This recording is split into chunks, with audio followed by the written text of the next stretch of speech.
சென்னையிலேருந்து 22 கிலோமீட்டரில் திருவள்ளூர் மாவட்டம் திருமழிசை கிராமத்தில் இருக்குங்க இந்த ஒத்தாண்டேஸ்வரர் கோயில்.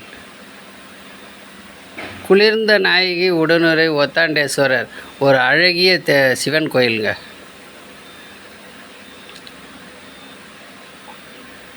இப்போ நம்ம 5 நிலை ராஜகோபுரத்தை தாண்டி உள்ளே நுழையிறோம்.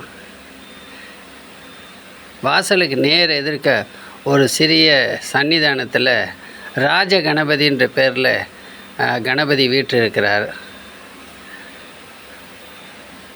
அவரை நம்ம தரிசிச்சுக்கிறோம்.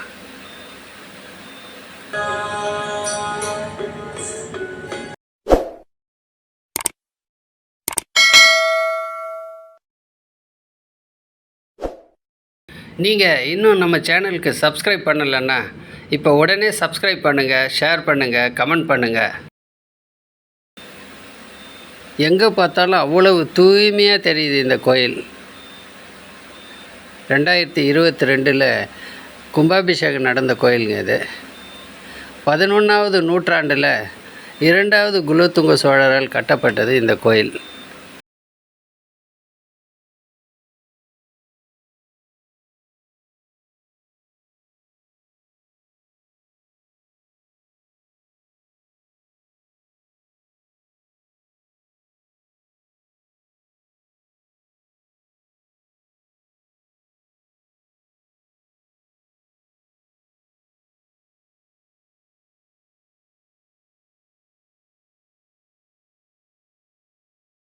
திரும்பி நாம் போகிறோம். அங்கே நந்தி மண்டபம் இருக்குது, கொடிமரம் இருக்குது, பலிபீடம் இருக்குது.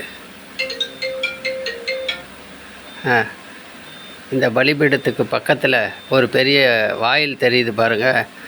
அது கோயில் குளத்துக்கு போகிற வாயில். நாம் அதிகாலையில் வந்துட்டதுனால இன்னும் திறக்கலை. நந்தி மண்டபத்துக்கு பின்புறம் கோயிலின் உட்புற வாசலுங்க இது.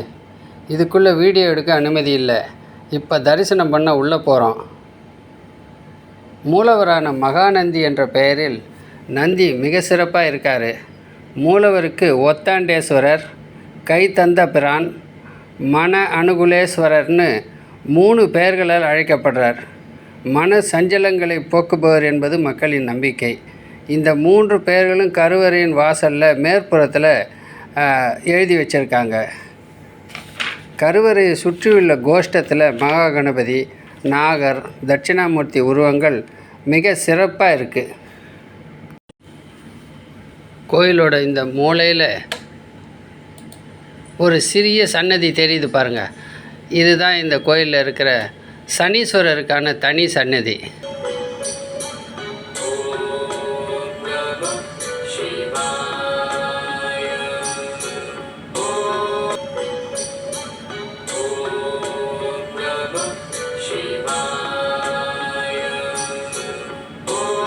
இது பாருங்கள், இதுதான் இந்த கோயிலில் இருக்கிற தனி அழகிய முருகன் கோயில்.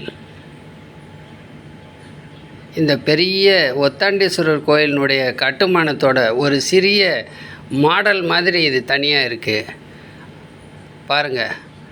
வள்ளி தெய்வான சமேதரோட மேலே ஒரு சுதை சிற்பத்தோடு அவர் வரவேற்கிறாரு. இதுவும் ஒரு கருங்கல் கட்டடம் தான், கற்றளி. இதுக்குள்ளே வள்ளி தெய்வானையோட முருகன் மிக சிறப்பாக காட்சி அளிக்கிறாரு. அவரையும் நாம் தரிசனம் பண்ணிக்கிறோம். இது கருங்கல் கோயிலாக இருந்தாலும் வெளியே பூசு வேலை பண்ணி மறைச்சிருக்காங்க. நல்ல பெயிண்டெல்லாம் அடித்து மெயின்டைன் பண்ணதுனால உங்களுக்கு அந்த கற்றளி மாடல் தெரியல. ஆனால் கோயிலோட முன்பக்கத்தில் அந்த கற்றளி தெரியுது.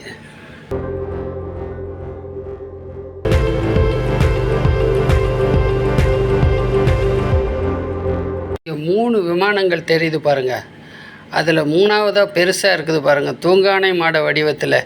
அதுதான் ஒத்தாண்டேஸ்வரரோட கருவறை விமானம். அந்த விமானத்துக்கு கீழே தான் ஒத்தாண்டேஸ்வரர் இருக்கார்.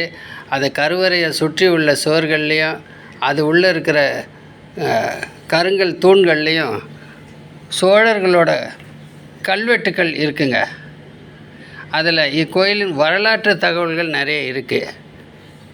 2ஆம் குலோத்துங்க சோழரால் 11ஆம் நூற்றாண்டில் கட்டப்பட்டது இந்த கோயில்.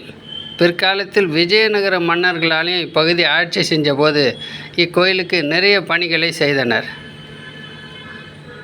அத்தோடு இக்கோயிலில் விஷ்ணுவுக்கு தனி சந்நிதியும் இருக்குங்க. பிற்காலத்தில் இக்கோயிலில் இந்த சந்நிதி சேர்க்கப்பட்டதாக வரலாற்று ஆய்வாளர்கள் கூறுகிறாங்க. 12 ஆழ்வார்களில் ஒருவரான திருமழிசை ஆழ்வார் அவதரித்த தலங்க இது.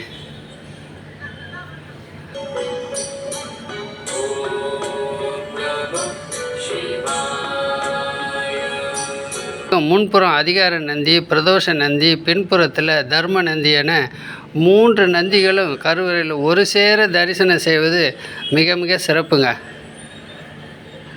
ஒவ்வொரு சிறிய பகுதியை விடாமல் மிக சிறப்பாக பராமரித்து ஓவியங்களோட புத்தம் புதிய கோயிலை போல் பராமரிப்பது இந்த கோயிலோட தனி சிறப்புங்க.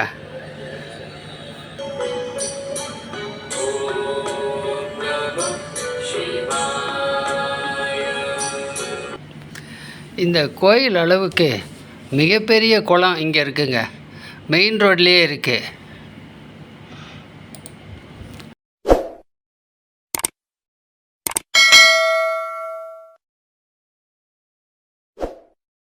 நீங்கள் இன்னும் நம்ம சேனலுக்கு சப்ஸ்கிரைப் பண்ணலைன்னா இப்போ உடனே சப்ஸ்கிரைப் பண்ணுங்கள், ஷேர் பண்ணுங்கள், கமெண்ட் பண்ணுங்கள். குளம் நிறைஞ்சு காணப்படுதுங்க. அருமையான குளம். ஆனால் கோயிலுக்கு உள்பக்கமாக போய் ரசிக்க முடியல.